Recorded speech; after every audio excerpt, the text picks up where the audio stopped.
Hello, hello, and welcome to another Kickstarter Conniption. Today we're going to be taking a look at the game The Girl Who Made the Stars from Final Frontier Games. As always, before we kick it off, we want you to know that our Kickstarter videos are sponsored in part by our Kickstarter backers and the creators of this game.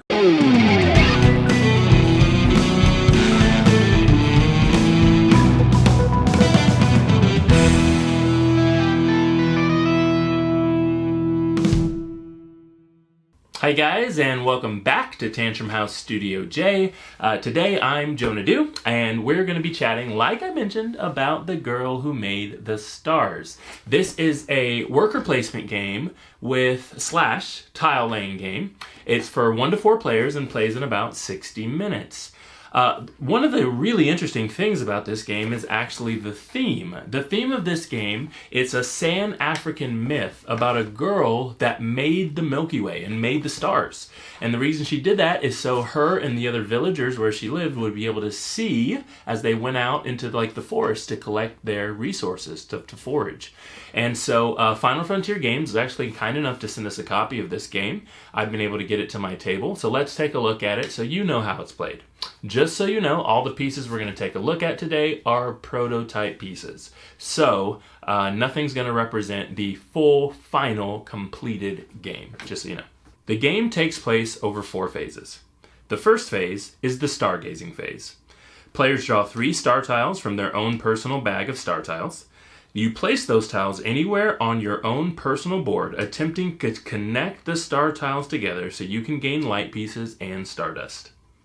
The wood ash phase is next. You draw wood ash tokens and cast them into the night sky. Each player can select the bonus tiles equal to the number of workers they have on the night sky track. In the action phase, each player has 2 actions they can perform along with any bonus tiles they've received in the previous phase. Here are some of the actions. You can scout, placing light you've gained on the board and connect the village to the dark, distant foraging spaces. You can forage and pay the cost associated on a foraging space for the food or animal tile placed there. Offering is an option. You can turn in your collected food or animal tiles for points, or you can stargaze and add more of your tribe meeples onto the night sky track, giving you more of a bonus during the next phase. The Girl Who Made the Stars is a worker placement game with a huge emphasis on tile laying, okay? The theme of this game about the girl creating the Milky Way and the stars really plays into this game. I mean, the entire game is almost based on that theme. It just encompasses it really, really well. The game is every man for himself, but there's a couple competitive pieces to the game as well. For instance, you probably just want to pay attention to how much light and resources your neighbors have, because some of the actions that you do revolve around getting there first. For instance, one of the things you can do is offer at their offering. And the offering card will reset once it meets a certain number of offerings, and you can actually only offer to an offering that hasn't been offered to already. So while you're foraging to maybe get some of those tokens, those fruit and animal tokens, you just kind of need to pay attention to what fruit and animal tokens your neighbors have, so that way you're not going to offer those tokens at the exact same offering. You just might not make it. So it's got this individualized puzzle creation on your own personal board with your star tiles. And then it's got the slightly, just really light competitive side up on the main board where you're foraging, creating these star tiles, and foraging and creating these stargazing things, like these trails of stars as you get to these different foraging spaces.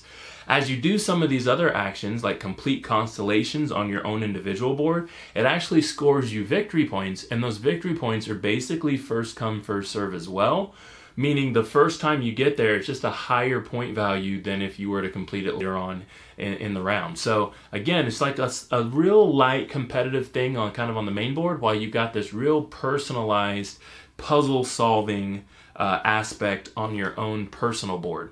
This game, The Girl Who Made the Stars, is actually live on Kickstarter right now, and it's actually partnered with another game from Final Frontier called Solani, The Tantrum House, actually have a video of Solani on our channel as well. So if you're interested in knowing what that game's all about, go check out our video or go over to the Kickstarter page. And if you're interested in either of these games, Solani or The Girl Who Made the Stars, you've got to make sure to back the Kickstarter if that's the game for you.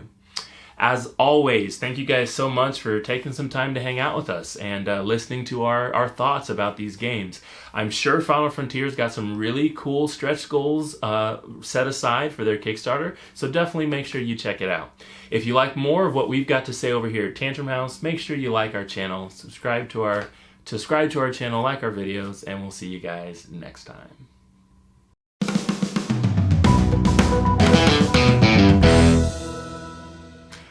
Boo-doo-boo-boo-doo-boo.